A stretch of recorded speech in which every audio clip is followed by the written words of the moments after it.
Good afternoon, everyone. Last week in Pittsburgh, Pennsylvania, I announced my plan to rebuild what I refer to as the backbone of America through the American Jobs Plan. It's not a plan that tinkers around the edges. It's a once-in-a-generation investment in America, unlike anything we've done since we built the interstate highway system and won the space race decades ago. It's the single largest investment in American jobs since World War II. And it's a plan that puts millions of Americans to work to fix what's broken in our country. Tens of thousands of miles of roads and highways, thousands of bridges in desperate need of repair. But it also is a blueprint for infrastructure needed for tomorrow, not just yesterday, tomorrow. For American jobs, for American competitiveness. Last week, I said that once Congress is back from recess, I'd get to work right away because we have no time to lose. So here we are. Democrats and Republicans will have ideas about what they like and what they don't like about our plan. That's a good thing. That's the American way. That's the way democracy works. Debate is welcome. Compromise is inevitable. Changes are certain. In the next few weeks, the Vice President and I will be meeting with Republicans and Democrats to hear from everyone. And we'll be listening.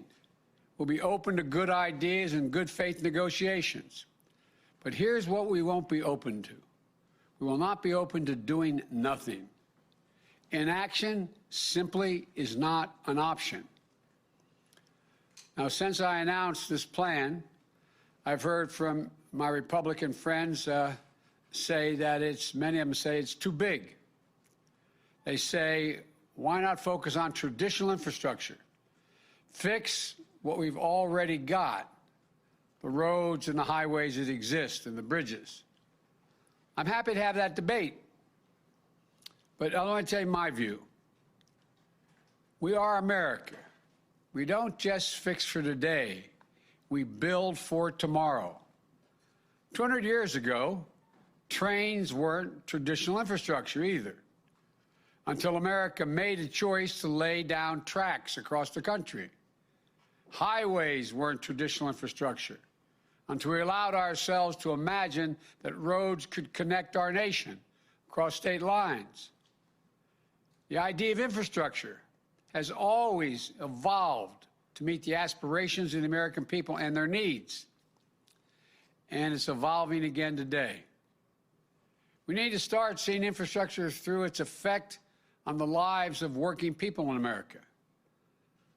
What is the foundation today that they need to carve out their place in the middle class, to make it, to live, to go to work, to raise their families with dignity, to ensure that good jobs will be there for their kids, no matter who they are or what zip code they live in? That's what infrastructure means in the 21st century. It still depends on roads and bridges, ports and airports, rail and mass transit. But it also depends on having reliable, high-speed internet in every home. Because today's high-speed internet is infrastructure. It depends on the electric grid, a grid that won't collapse in a winter storm or be compromised by hackers at home or abroad. It depends on investing in made-in-America goods from every American community, including those that have historically been left out: Black, Latino, Asian American, Native Americans, rural communities. Talk to folks around the country about what really makes up the foundation of a good economy. Ask a teacher or a child care worker if having clean drinking water, non-contaminated drinking water in our schools and our child care centers is part of that foundation. When we know that the lead in our pipes slows a child's development when they drink that water. Ask the entrepreneur whose small business was destroyed by the second 100-year flood in the last 10 years in Iowa. Or wildfires in the West that burned 5 million acres last year, an area roughly the size of the entire state of New Jersey. more fires than ever. Or the devastating damage, seen more frequent and more intense hurricanes and storms on the East and Gulf coasts. Ask all those farmers and small business owners and homeowners whether investing in clean energy to fight the effects of climate change is part of infrastructure.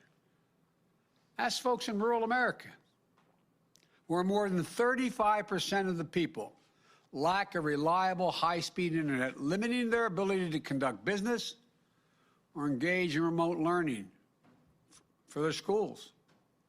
Ask them whether investing in internet access will lead to better jobs in town, new markets for farmers, and better opportunities for their kids.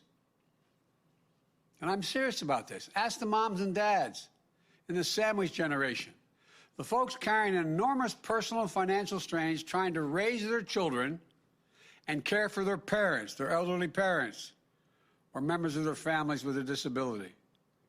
Ask them what sort of infrastructure they need to build a little better life, to be able to breathe a little bit.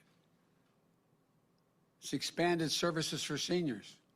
It's home care workers who go in and cook their meal, help them get around and live independently in their home, allowing them to stay in their homes, and I might add, saving Medicaid hundreds of millions of dollars in the process.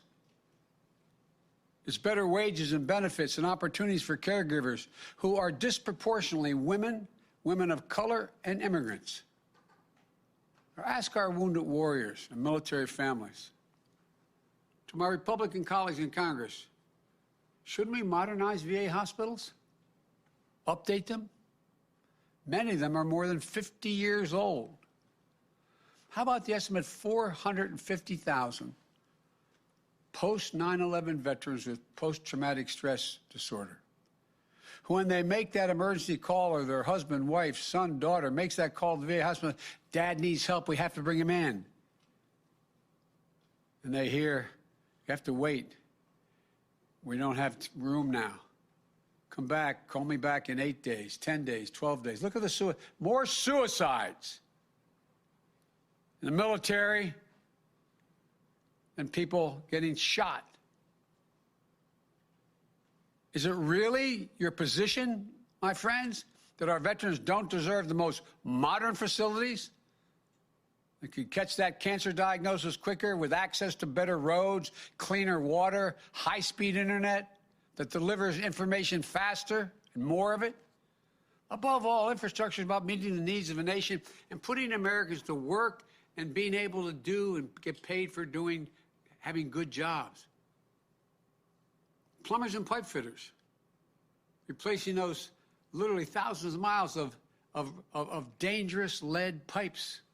They're still out there. Everybody remembers what happened in Flint. There's hundreds of Flints all across America. How many of you know when you send your child to school, the fountain they're drinking out of is not fed by a lead pipe? How many of you know the school your child is in still has asbestos in the walls and lacks the ventilation? Is that not infrastructure? Line workers and electricians laying transmission lines for a modern grid, providing over 500,000 charging stations on the highways we are going to build to accommodate electric vehicles so we can own the future. Construction workers and engineers building modern hospitals and homes for American families. Healthcare workers, steel workers, folks who work in the cutting-edge labs. Nearly 90% of the infrastructure jobs created by our American Jobs Plan can be filled by people who don't have a college degree. 75% don't need an associate's degree. As I said last week, this is a blue-collar blueprint for increasing opportunity for the American people. It also includes the biggest investment in non-defense research and development on record. I promise you, it's not part of my speech, but I promise you, you're all going to be reporting over the next 6 to 8 months how China and the rest of the world is racing ahead of us in the investments they have in the future, attempting to own the future, the technology, quantum computing, investing significant amounts of money in dealing with cancer and Alzheimer's. That's the infrastructure of a nation. There's a new book out about how we've fallen behind. America is no longer the leader of the world because we're not investing. It used to be we invested almost 2.7% of our GDP in infrastructure. Now it's about 0.7%. When we were investing it, we were the leader in the world. I don't know why we don't get this. One of a few major economies in the world whose public investment in research and development has declined as a percentage of GDP in the last 25 years. Declined. The United States of America, that led the world.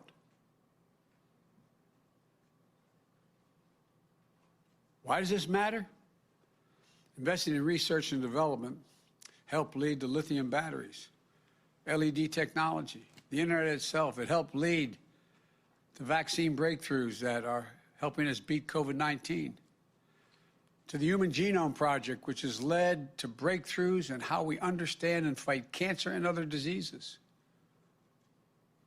Government, meaning the taxpayers, funded this research. Government. When we stop investing in research, we stop investing in the jobs of the future, and we give up leading the world.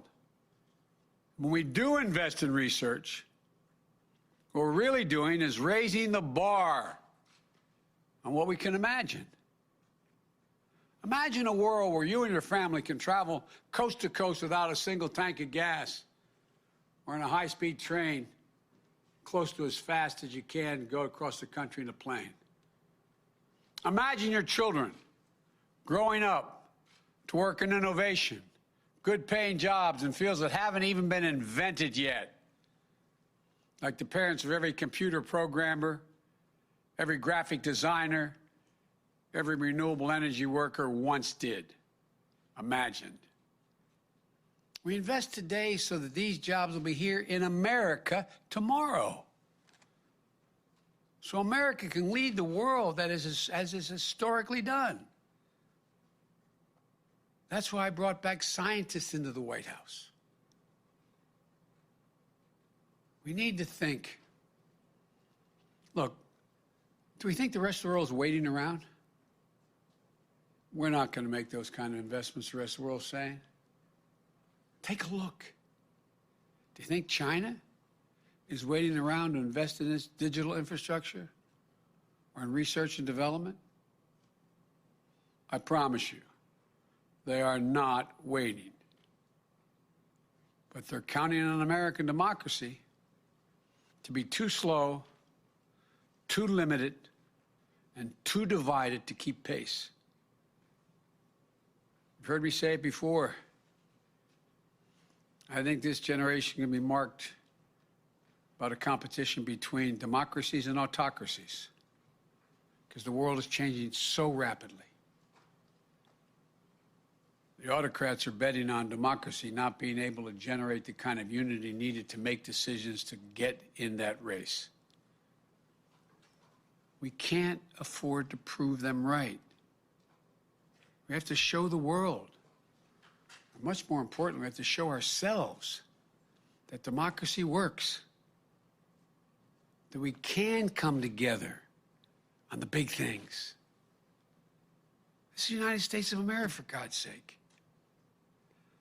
Of course, building the infrastructure of tomorrow requires major investments today. As I said last week, I'm open to ideas about how to pay for this plan, with one exception. I will not impose any tax increases on people making less than $400,000 a year. If others have ideas out there on how to pay for this investment, without violating that rule, they should come forward. There's all kinds of opportunities. Just list all the tax breaks that I find difficult to explain.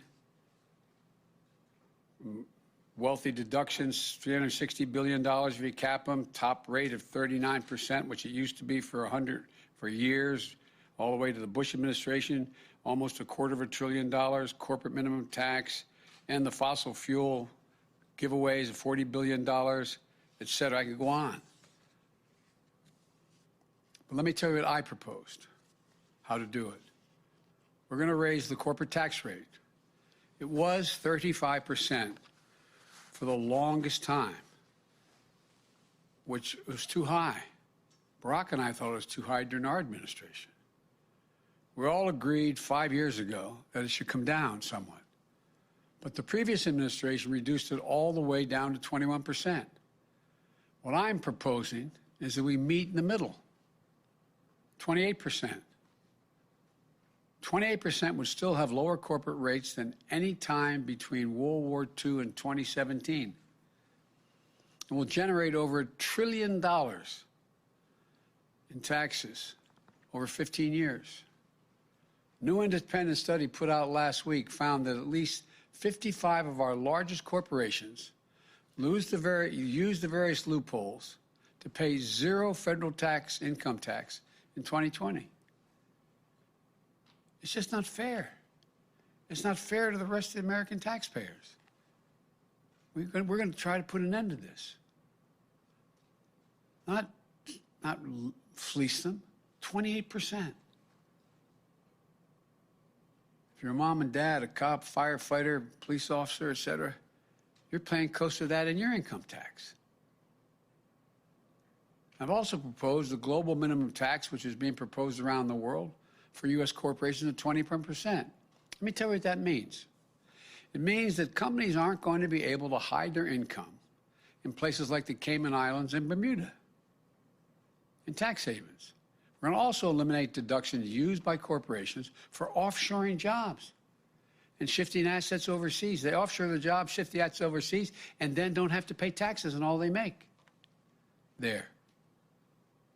And we'll significantly ramp up IRS enforcement against corporations and the super wealthy who either fail to report their income or underreport it. Estimated that would raise tens of billions of dollars. It adds up to more than what I proposed in just 15 years. It's honest, it's fair, it's fiscally responsible, and it pays for what we need and reduces the debt over the long haul. And by the way, I didn't hear any of our friends who are criticizing this plan say that the corporate tax cut, which added $2 trillion of the debt, the Trump tax cut, $1.9 trillion in debt, wasn't paid for. The vast majority of which went to the top 1% of the wage earners. I didn't hear anybody hollering in this recovery, the so-called, before I became president, this K-shaped recovery, where billionaires made $300 billion more during this period. Where's the outrage there? I'm not trying to punish anybody, but damn it. Maybe it's because I come from a middle-class neighborhood. I'm sick and tired of ordinary people being fleeced. Let me close by saying this. Whatever partisan divisions there are around other issues, there don't have to be around this one. The divisions of the moment shouldn't stop us from doing the right thing for the future. These aren't Republican bridges, Democratic airports, Republican hospitals, or Democratic power grid. Think of the Transcontinental Railroad, interstate highway system, or the space race. We're one nation, united and connected. As I said last week, I'm going to bring Republicans to the White House. I invite them to come. We'll have good faith negotiations, and any Republican who wants to get this done, I invite them. We have to get these things done. We're at an inflection point in American democracy. This is a moment where we prove whether or not democracy can deliver, whether it can lay the foundation for an economy built from the bottom up and the middle out, not trickle-down economics from the very top. Whether it can lay a good foundation for good jobs in a 21st century economy. I tell the kids, the young people who work for me, told my kids, when I go on college campuses, they're going to see more change in the next 10 years than we've seen in the last 50 years. We're going to talk about commercial aircraft flying at subsonic speeds, supersonic speeds. Be able to figuratively, if we decided to do it, traverse the world in about an hour, travel 21,000 miles an hour. So much is changing. We have got to lead it. I believe democracy can come through when the American people come together. We saw it in the American Rescue Plan. We're seeing it with the Jobs Plan. The American Rescue Plan, which got so badly criticized, how many of my Republican colleagues you've seen gone on your stations or your newspapers and say, boy, people in my state really like it? Because it would be improper having asked permission. The number of Republicans and Democrats who were hesitant have called me saying, God, this really works.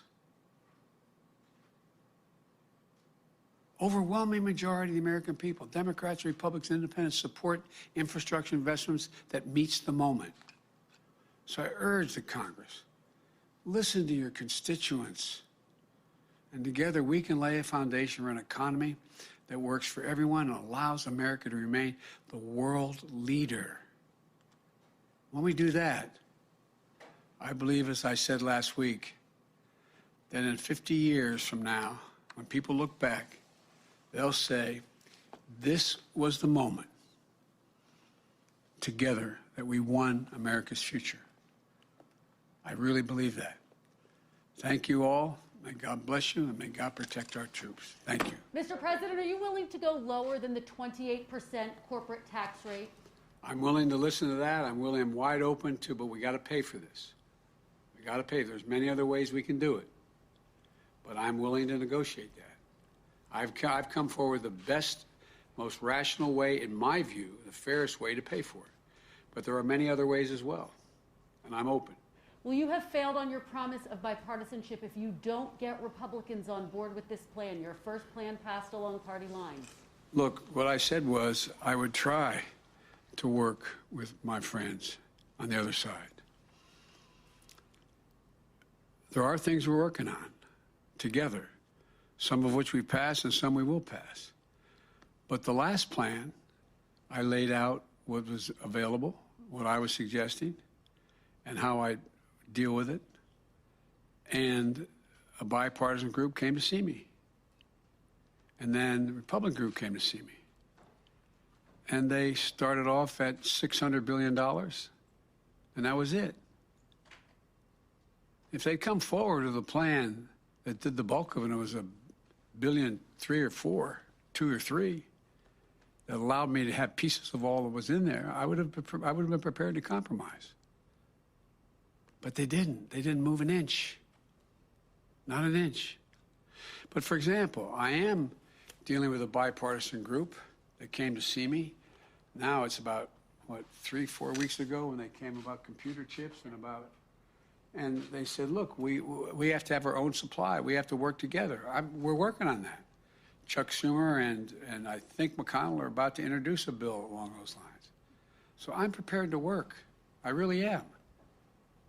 But to automatically say that the only thing that's infrastructure is a highway, a bridge, or whatever, that's just not rational. It really isn't. I think the vast majority of Americans think everything from the sewer pipes to the